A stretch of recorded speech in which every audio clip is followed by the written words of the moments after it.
Hello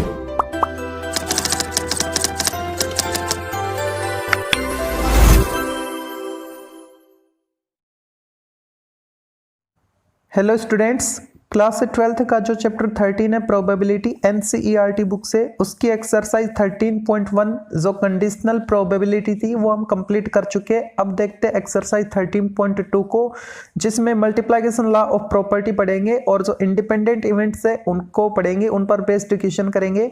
तो इस exercise 13.2 का फर्स्ट क्वेश्चन आपको दे रखा है, अगर इवेंट ए की प्रोबेबिलिटी 3/5, इवेंट बी की प्रोबेबिलिटी अगर आपको 1/5 दी गई है, तो ए इंटरसेक्शन बी की प्रोबेबिलिटी फाइंड करना है अगर ए और बी इंडिपेंडेंट इवेंट्स है। तो देखो हमको गिवन क्या है, इन दोनों की प्रोबेबिलिटी ए की और बी की, ठीक है, उसको लिखा मैंने।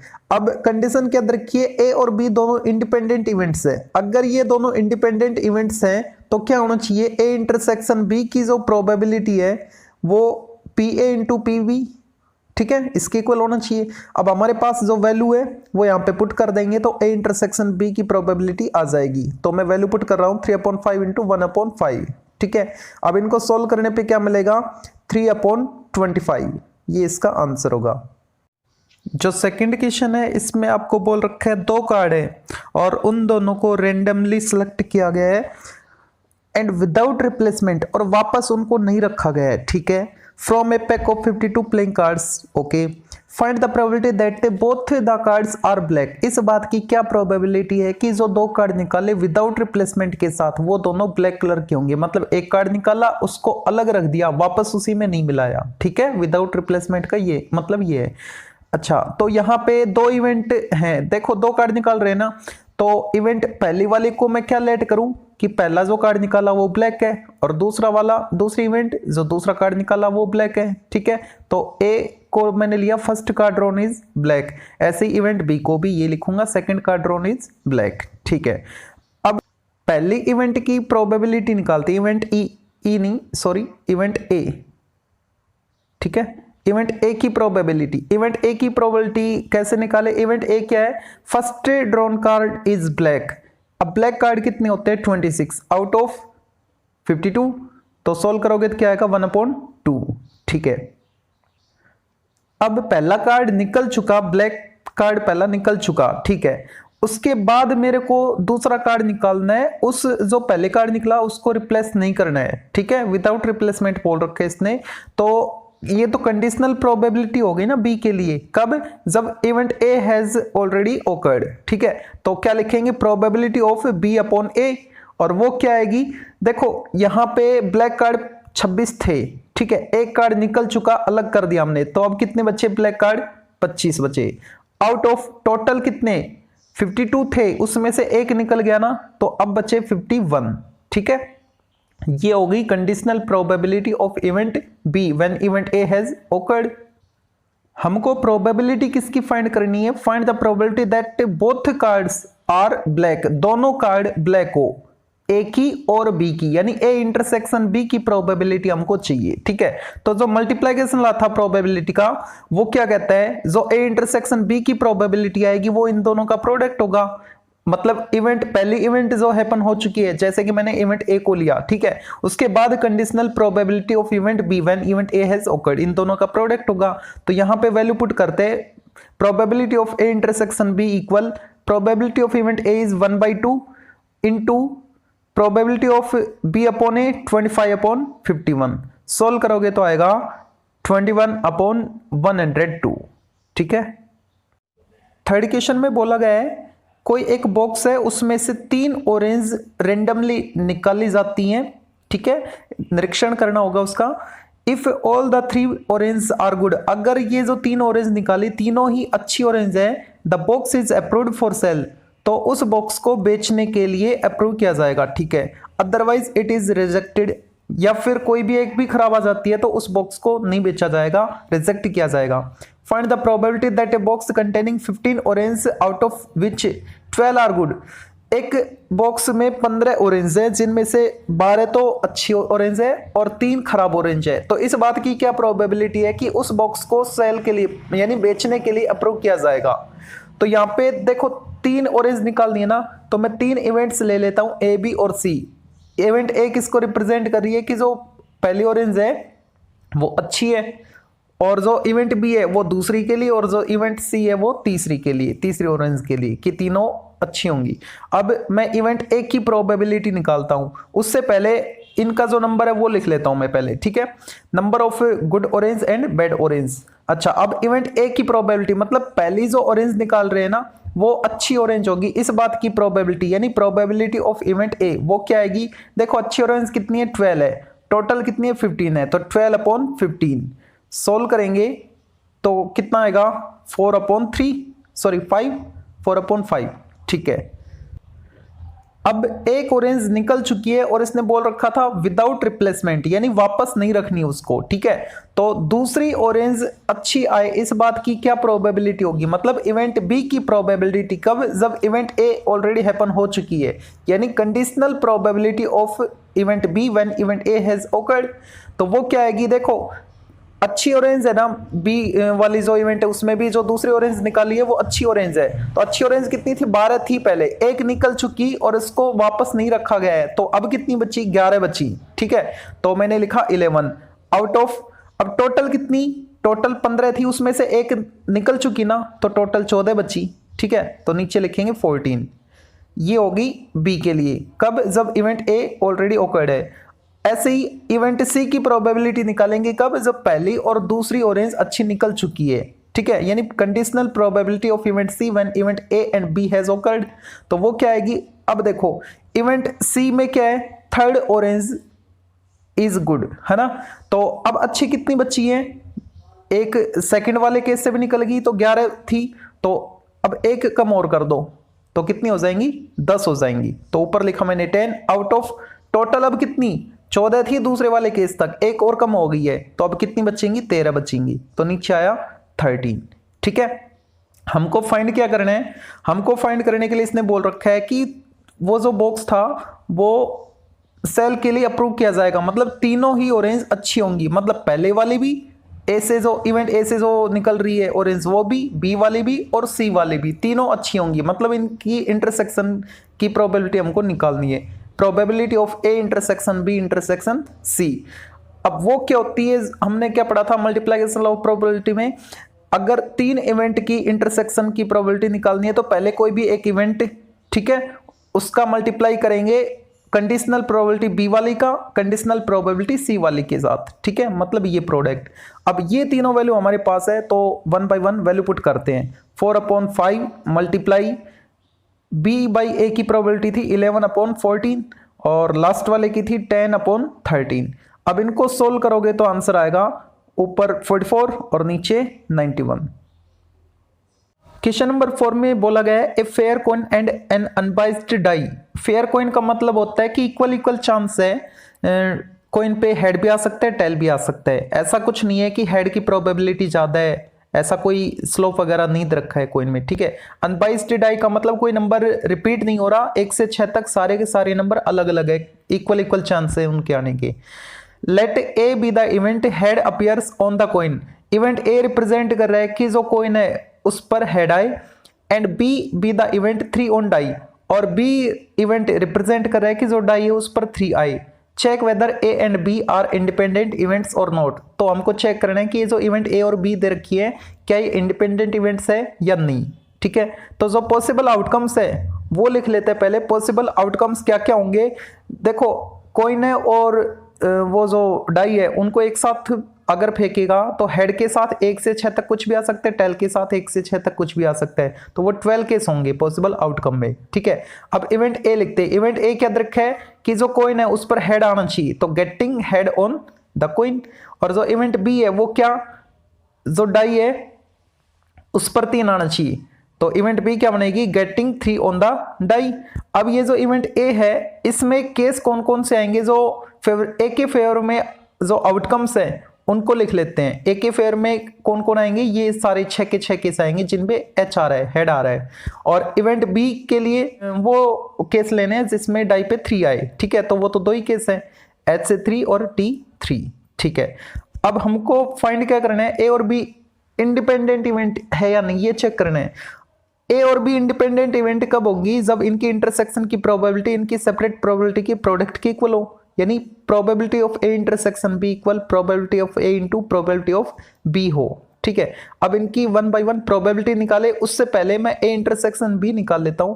ए इंटरसेक्शन बी मतलब ए और बी में कॉमन। अब आप देखो ए में और बी में कॉमन कौन सा एलिमेंट है, H,3 वाला एक ही एलिमेंट ऐसा है जो ए इंटरसेक्शन बी को रिप्रेजेंट कर रहा है। ठीक है, अब इवेंट ए की प्रोबेबिलिटी निकाल लेते पहले। इवेंट ए में कितने एलिमेंट्स है, 6 एलिमेंट है, तो इवेंट ए की प्रोबेबिलिटी क्या आएगी, 6 आउट ऑफ टोटल यानी 12 यानी 1/2।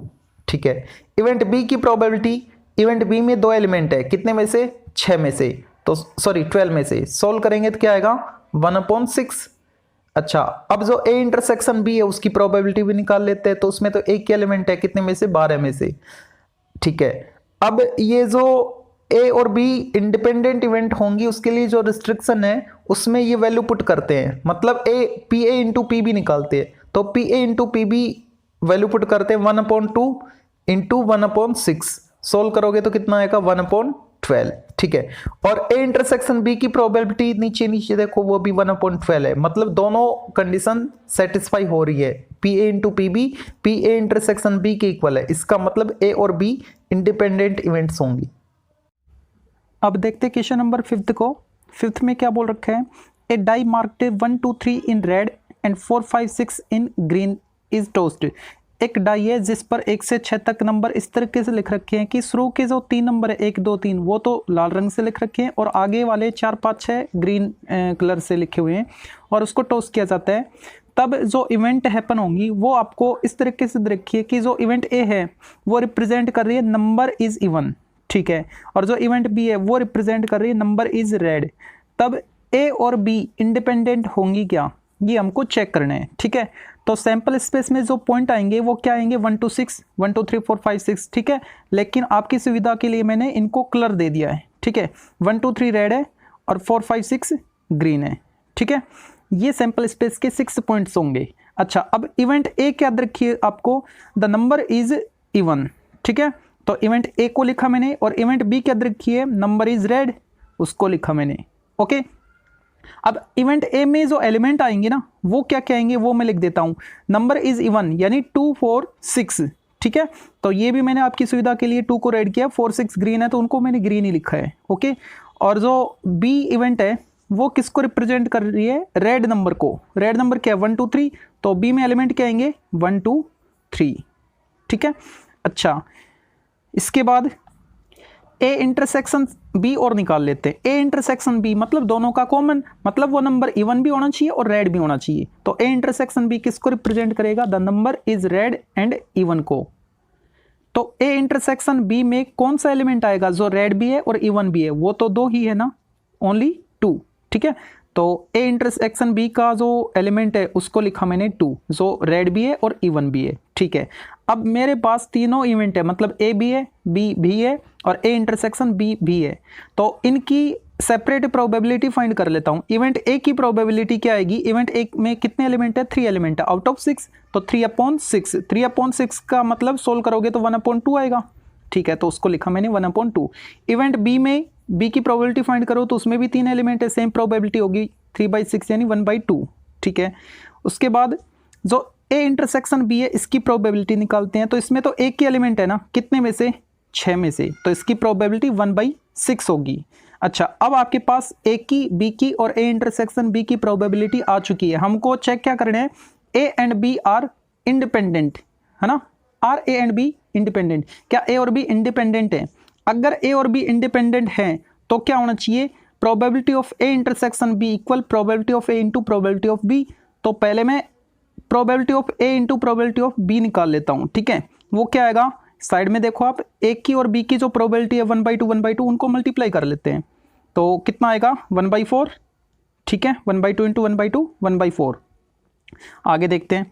अब इतना करने के बाद ये देखो जो P A into P B है 1/4, क्या पी ए इंटरसेक्शन बी वो भी 1/4 है, वो तो नहीं है 1/4। नीचे देखो वो तो 1/6 है, इसका मतलब ये नॉट इक्वल है दोनों। ठीक है, अगर P A into P B P A intersection B के इक्वल नहीं है, इसका मतलब ए और बी इंडिपेंडेंट इवेंट नहीं है। जो क्वेश्चन नंबर 6 है इसमें आपको ई और एफ इवेंट की प्रोबेबिलिटीज दे रखी है, साथ के साथ इनके जो इंटरसेक्शन है ई इंटरसेक्शन एफ उसकी प्रोबेबिलिटी भी दे रखी है। तब हमको चेक करना है कि जो ई और एफ इवेंट्स हैं क्या वो इंडिपेंडेंट है। तो यहाँ पे जो इंडिपेंडेंट इवेंट्स होती है उसके लिए जो कंडीशन अप्लाई करते हैं वो क्या थी, P E intersection F equal P E into P F होना चाहिए।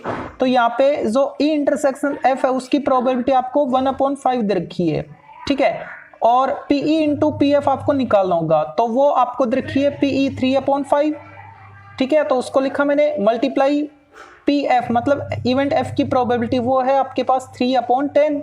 अब इनको सोल्व करोगे तो ऊपर 9 और नीचे 50, ठीक है। तो ये जो 9/50 है क्या ये ई इंटरसेक्शन एफ की प्रोबेबिलिटी 1/5 की इक्वल है? ये तो नहीं है, इसका मतलब ये नॉट इक्वल है।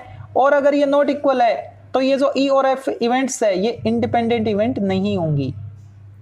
जो क्वेश्चन नंबर 7 है इसमें हमको बोला गया है कि इवेंट ए और बी इस तरीके से दे रखी है आपको कि जो इवेंट ए की प्रोबेबिलिटी है वो 1/2 है, ए यूनियन बी की प्रोबेबिलिटी 3/5 है और इवेंट बी की प्रोबेबिलिटी स्मॉल पी है। तो स्मॉल पी की वैल्यू आपको फाइंड करने के लिए इसने बोल रखा है अगर वो दोनों इवेंट्स दो केस में दे रखी हो। First case mutually exclusive event होने पर पी की वैल्यू क्या होगी और इंडिपेंडेंट इवेंट्स होने पर स्मॉल पी की वैल्यू क्या होगी। तो फर्स्ट को देखते हैं, अगर दो इवेंट म्यूचुअली एक्सक्लूसिव है, ठीक है, तो उस केस में ए यूनियन बी की जो प्रोबेबिलिटी होती है वो ए की और बी की प्रोबेबिलिटी का सेपरेट सम होता है, ठीक है। तो इसमें मैं वैल्यू पुट करूंगा, ए यूनियन बी की प्रोबेबिलिटी मेरे पास 3/5 है तो उसको लिखा मैंने 3/5 इक्वल इवेंट ए की प्रोबेबिलिटी मेरे को 1/2 रखी है तो वो लिखा मैंने 1/2 प्लस इवेंट बी की प्रोबेबिलिटी स्मॉल पी है। अब स्मॉल पी की वैल्यू कैसे फाइंड करें, तो 3/5 एज इट इज और ये प्लस 1/2 था, इधर आएगा तो नेगेटिव हो जाएगा 1/2। अब सोल्व करने पर पी की वैल्यू क्या आपको मिलेगी 1/10, एलसीएम लेके सोल्व करोगे तो क्या आएगा 1/10।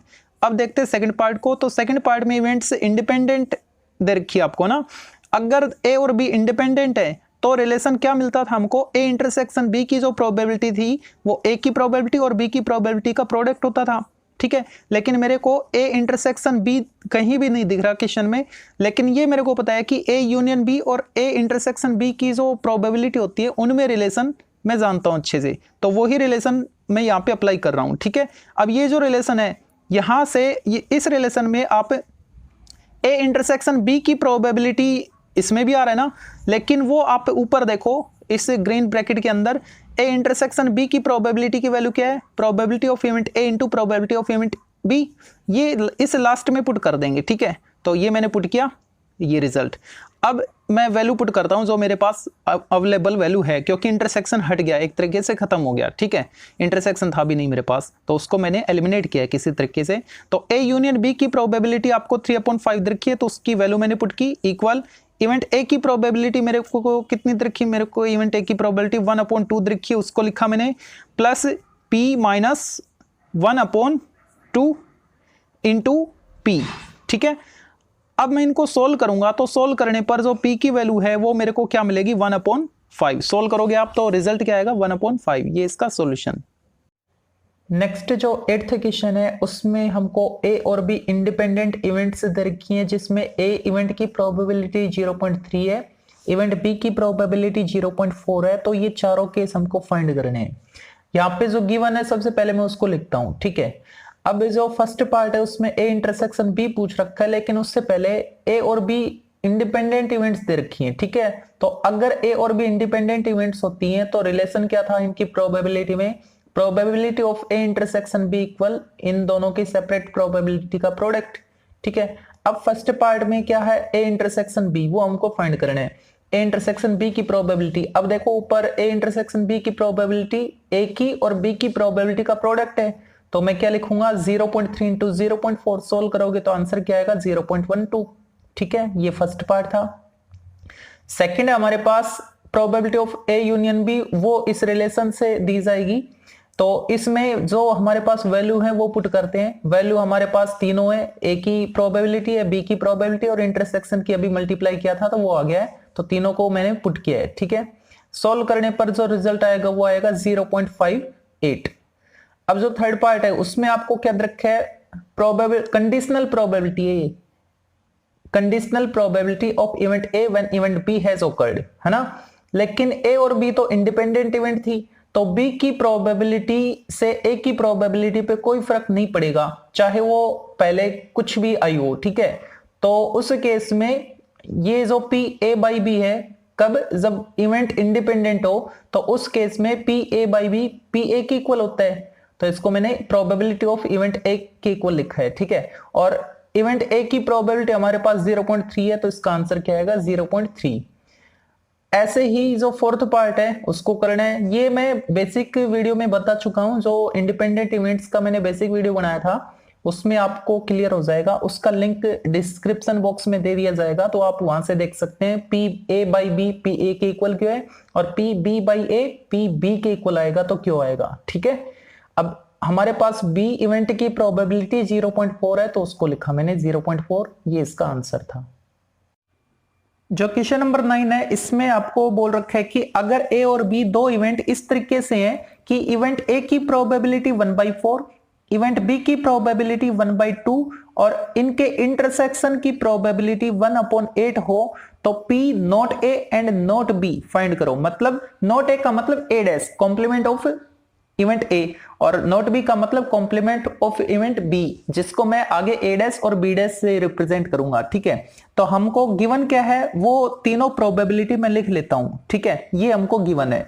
अच्छा, अब देखो एक चीज आप नोट करे होंगे, अगर मैं इवेंट ए की और इवेंट बी की जो प्रोबेबिलिटी दे रखी है उनको मैं मल्टीप्लाई करता हूं, तो कितना आ रहा है 1/8 आ रहा है, और ये 1/8 ए इंटरसेक्शन बी की प्रोबेबिलिटी भी है, तो ये किसके इक्वल होगा, probability of A intersection B के इक्वल होगा, ठीक है। और ये हमको अच्छे से मालूम है कि अगर ए इंटरसेक्शन बी की प्रोबेबिलिटी इवेंट ए की और बी की प्रोबेबिलिटी के प्रोडक्ट के इक्वल आता है, तो ए और बी इंडिपेंडेंट इवेंट्स होती हैं, ठीक है। और अगर ए और बी इंडिपेंडेंट इवेंट्स हैं, तो इनके जो कॉम्प्लीमेंट्स हैं, मतलब ए डैश और बी डैश, ठीक है, वो भी इंडिपेंडेंट होंगे। अगर ए डैश और बी डैश इंडिपेंडेंट इवेंट्स हैं, तो फिर इनके इंटरसेक्शन की, कॉम्प्लीमेंट वाले के इंटरसेक्शन की प्रोबेबिलिटी इनकी सेपरेट प्रोबेबिलिटी का प्रोडक्ट होगा, मतलब P A dash into P B dash होगा। लेकिन हमारे पास पी ए डैश नहीं है और बी डैश की जो प्रोबेबिलिटी है वो भी नहीं है, लेकिन ए की और बी की तो प्रोबेबिलिटी है, ठीक है। तो पी ए डैश हम निकाल सकते हैं 1 में से पी ए को माइनस करके, तो पी ए डैश क्या आएगा 1 - 1/4 करोगे तो 3/4।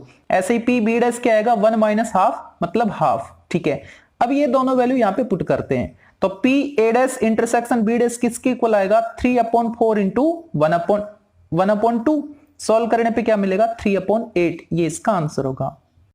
जो क्वेश्चन नंबर 10 है, इसमें आपको बोल रखा है events A and B are such that probability of event A is 1/2 and probability of event B is 7/12।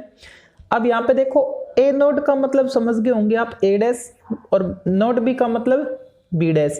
यहाँ पे बीच में और आ रहा है, इसका मतलब यूनियन की बात कर रही है, ठीक है। और उसकी प्रोबेबिलिटी 1/4 रखी है, तब हमको चेक करना है कि ये जो ए और बी इवेंट्स है क्या ये इंडिपेंडेंट इवेंट्स है। तो ये जो गिवन है ना तीनों प्रोबेबिलिटी, इसमें लास्ट वाली जो है नॉट ए नॉट बी, इसको मैं क्या लिखूंगा ए डैश यूनियन बी डैश की प्रोबेबिलिटी, ठीक है। तो गिवन में मैंने क्या लिखा, ये तीनों प्रोबेबिलिटीज लिखी। अब हमको ये चेक करना है कि ए और बी इंडिपेंडेंट इवेंट है या नहीं। तो ए और बी इंडिपेंडेंट आए तो उसके लिए तो मेरे को ए इंटरसेक्शन बी की प्रोबेबिलिटी की जरूरत पड़ेगी, है ना। और वो कहां से आएगी, ये जो ए डैश यूनियन बी डैश की प्रोबेबिलिटी है, इसको मैं डी मॉर्गन्स लॉ से ये लिख सकता हूं A intersection B whole dash, ठीक है।